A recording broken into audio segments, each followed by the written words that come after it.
And another way I think that a lot of us have heard of this whole concept of playing small is the term nowadays is imposter syndrome, right? Imposter. Who am I to do this? Who am I to make an impact? People aren't going to listen to what we have to say. I'm not good enough. All those things come under that umbrella of playing small, imposter syndrome. And guess what?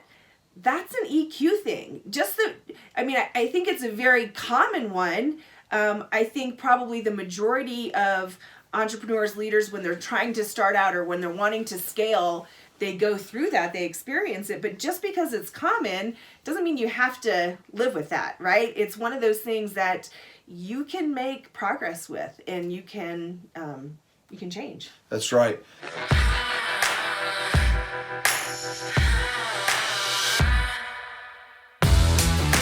Welcome to the EQ for Entrepreneurs podcast. Like most business owners, you already know you need good business and marketing strategies to scale and be profitable. But at some point, you've hit the dreaded wall where you feel stuck and frustrated. EQ for Entrepreneurs is for business owners and leaders who are honest enough to admit that they just might be the ones holding their business back and are brave enough to change that. We're Noble and Kathy, and every week we're having candid conversations about all things emotional intelligence and how growing that has allowed us to get out of our own way and is radically transforming both our businesses and our personal lives. This is the secret sauce strategy for modern entrepreneurs who are tired of hustling without seeing results and want to grow a business and a life that they love.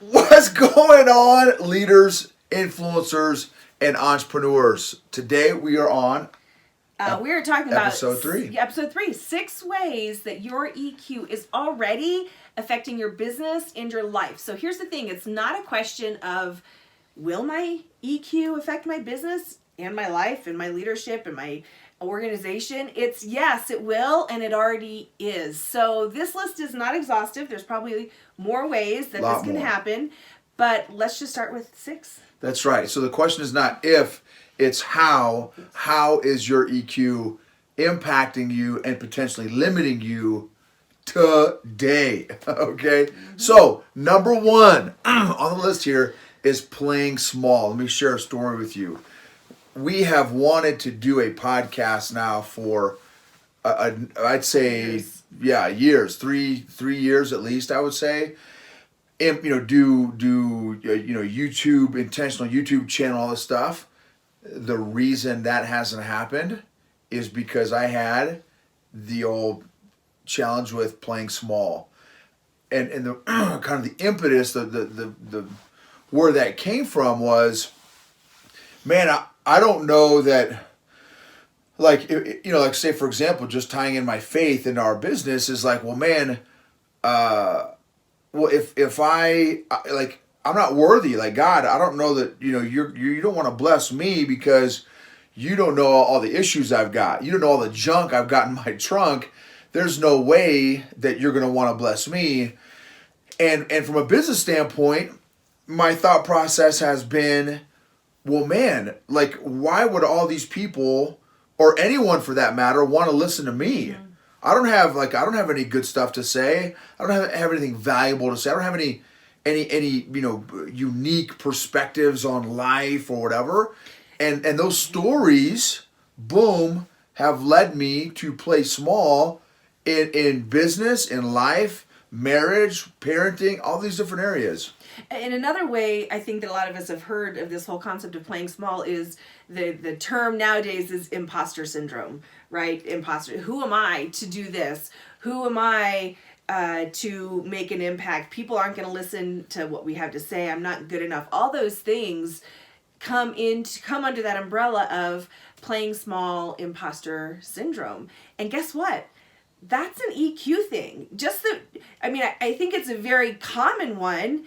I think probably the majority of entrepreneurs, leaders, when they're trying to start out or when they're wanting to scale, they go through that, they experience it. But just because it's common doesn't mean you have to live with that, right? It's one of those things that you can make progress with, and you can you can change. That's right. The second one is self-sabotage, which basically how he came up with this list is they're all my issues that I've had to work on. So self-sabotage. So, and another way to say that is right, FOSS, fear of success.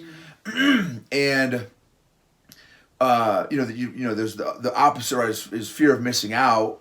For me, it's been fear of success. Well, man, if I get more success at some point, like Kathy said, they're going to find me out that I'm really faking the funk on the nasty dunk. And, I don't know what I'm talking about. I've got a ton of issues, all this stuff, which I do, right? Sometimes I feel like I've got more issues than Time Magazine.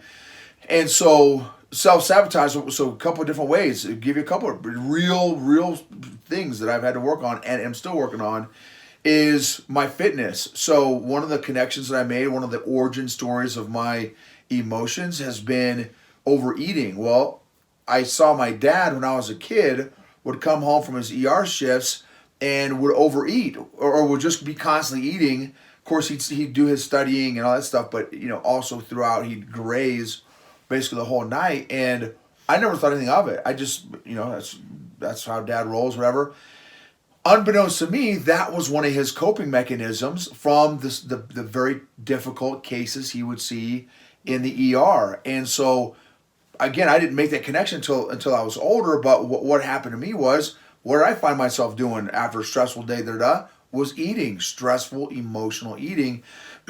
And so, what would happen, but I'm an athlete. And so it was, again, conflict, this internal conflict always going on in my body, in my mind, in my body, knowing that I'm this athlete, but here I am carrying all this extra weight because of all this emotional eating. And every time I would get progress, oh man, I dropped 5 lbs, I dropped 10, 15 lbs, boom, my self-sabotage would kick in, and inevitably I'd find myself back up to my original starting weight or even worse. That's just one example. Another example is business. Business, many of our different business ventures and stuff, whether I'm dealing with clients or whatever, and oh man, here comes I'll give you a perfect example.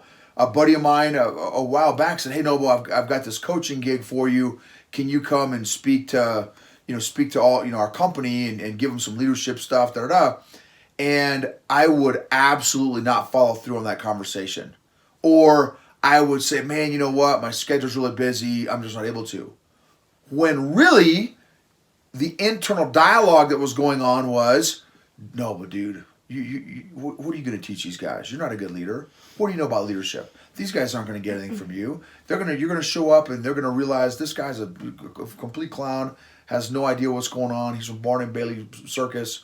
And, we shouldn't listen to him, right? That was so self-sabotage. And those are just a couple examples.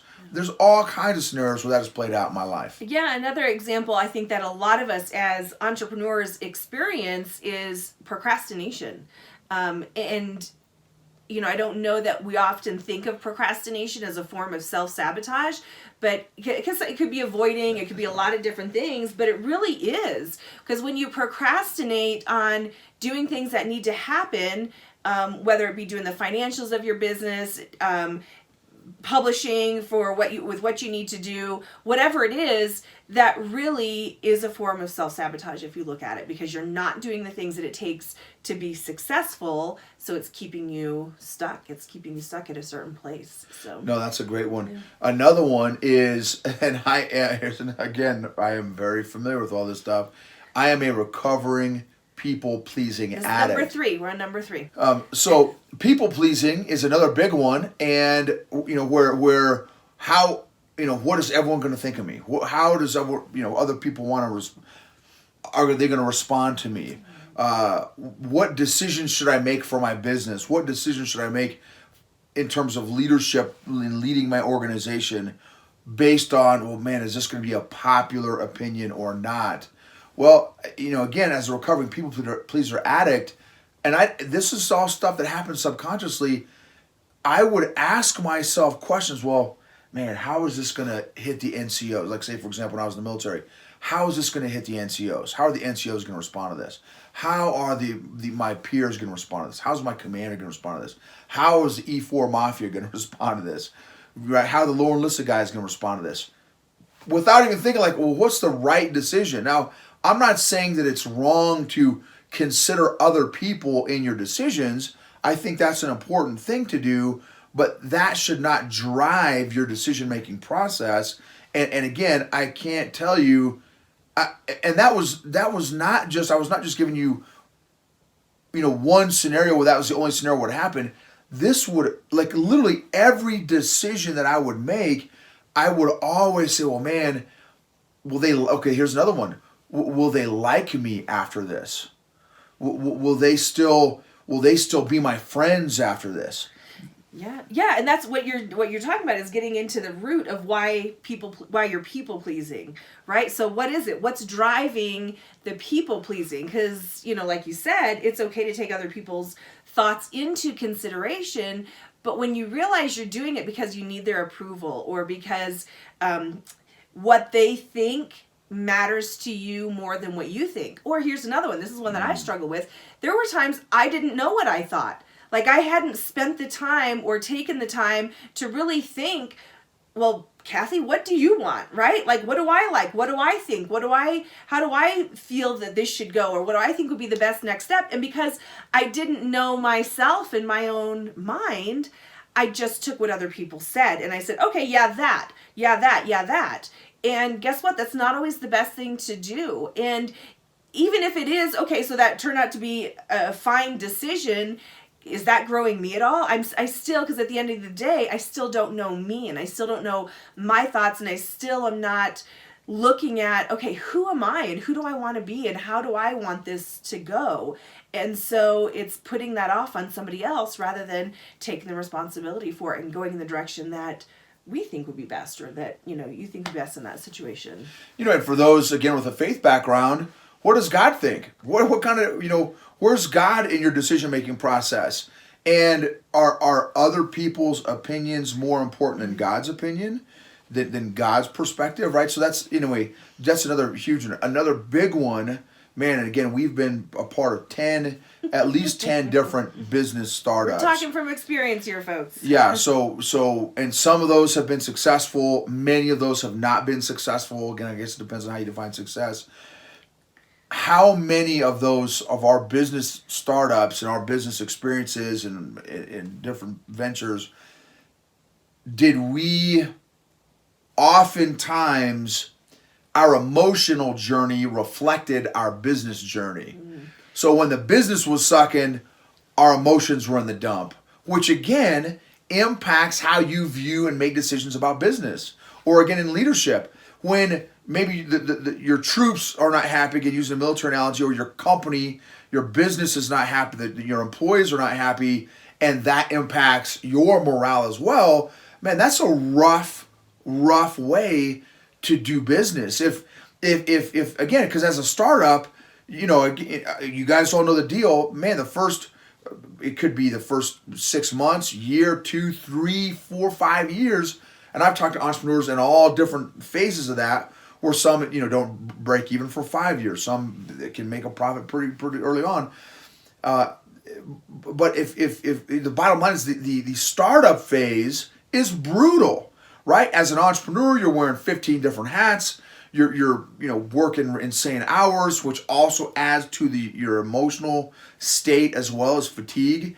And so if you allow your decision-making process to be influenced and impacted directly by your feelings and emotions, it's going to be a rough roller coaster ride.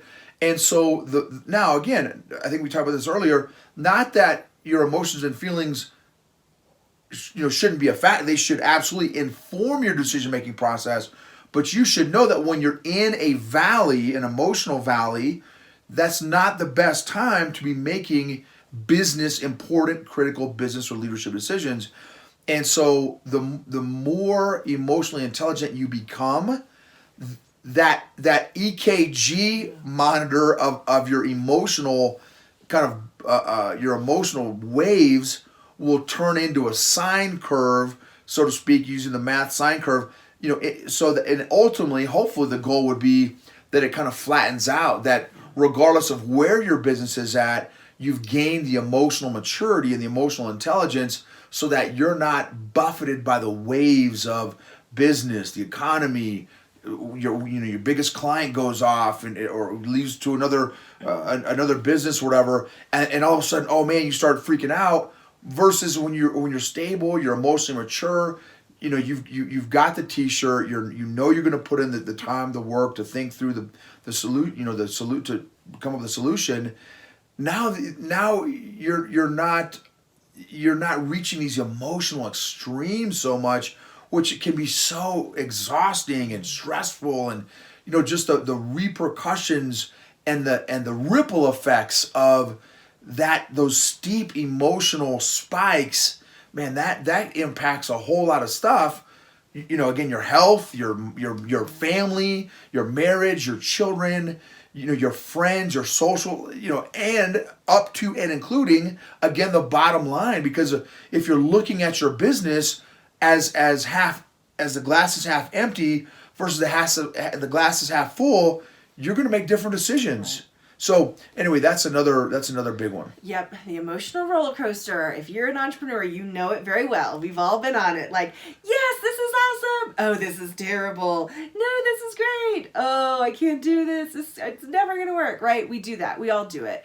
Let me go on. Next one. Number 5 is limiting beliefs. These are the way that we're defining limiting beliefs. So these are beliefs that you think about yourself that may or may not actually be true, but because you think them and because you believe them, it limits you in some way. So it's the thoughts that you think about yourself, about what you can do, what you can't do, about what will work for you, about what won't work for you, about what you're capable of, what you're not capable of, what you're good enough at, what you're not good enough at, how much money you think you could make, how much money you don't think you can make, right? All of these are limiting beliefs. How much value you have to bring to a person or a group or an organization, how much value you don't think that you have to bring, how much education you think you need versus what you have. All of these things are limiting beliefs. I'm not good enough at this, or I'm not X for this, or I'm not Y for that, or I'm not Z for that. All of those things, guess what? And we're going to get into this in a future episode. Those are stories that you are telling yourself for a certain reason. There's always a reason why we have the stories that we have. And if we don't take the time to look at them and challenge those limiting beliefs, we'll always be limited by them, because we'll never be able to perform above what we think we can do, above what we think we're worthy of doing, and above what we think we're meant to do.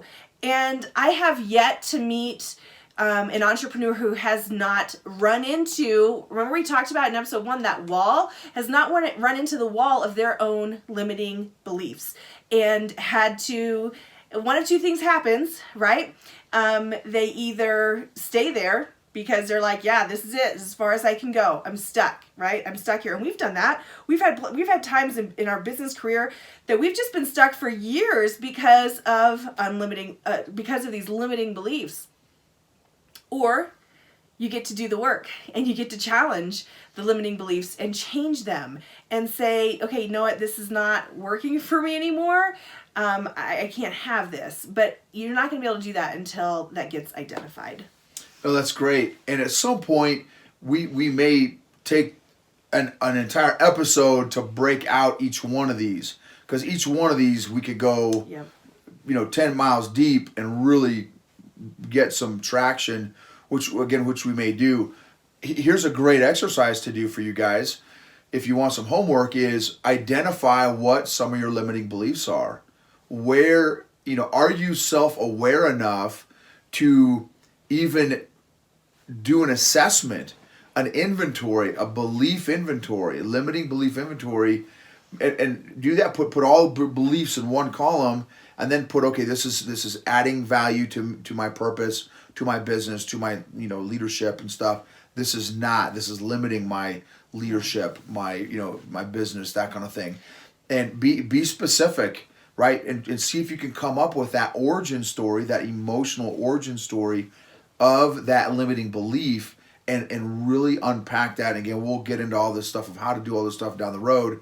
But limiting beliefs it impacts everybody at some point in their life, and in potentially every area of your life, and if not every area, many areas of your life. So I think it's really important to figure out what those limiting beliefs are. Yeah, and before we get on, we jump to the last one. I love that Noble mentioned that. For us, one of the really incredibly useful and powerful tools on our EQ growth journey has been journaling, has been writing, has been taking the time. Because here's the thing, how often do you think about what you're thinking about? How often do you take the time to really think about, well, what do I think about this? And where did that thought come from? And what we have found is that journaling is an incredible way to do that. Now, I know some of you are like, yes, I love journaling. And some of you are like, that's just so weird. Why would I do that? And what does that have to do with my business?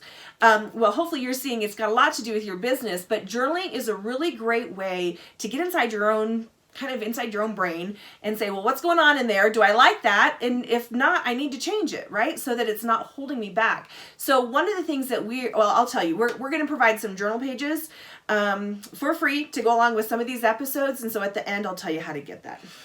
So another one is the confusion loop. And again, being entrepreneurs for over 2 decades, how many entrepreneurs have we run into that have business hopped from this business idea to that business idea, and they don't have a good mechanism or a good decision-making process to know when to fight through or when to tap out. And so the gut response, again, which is a function of EQ, is, oh man, I got to tap out. Yeah. And I got to do this new idea. And also, even being able to follow through, finish, and focus is a function of EQ as well. So that, again, those are other areas we could have added here. But if you have challenges in those areas of following through, of focusing, of finishing stuff, that is all, again, a function of your emotional intelligence and your emotional growth.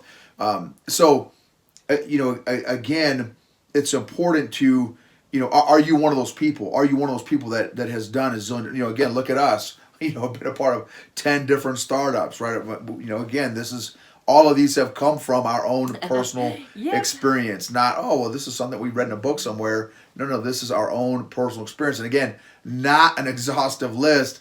This is just getting warmed up. But just to give you guys something maybe to relate with or to chew on for your own selves and your own situations. So for those of you who, if you want to get the notes and the journal page that goes along with this episode, go to www.eqforentrepreneurs.com/3. That is the number 3.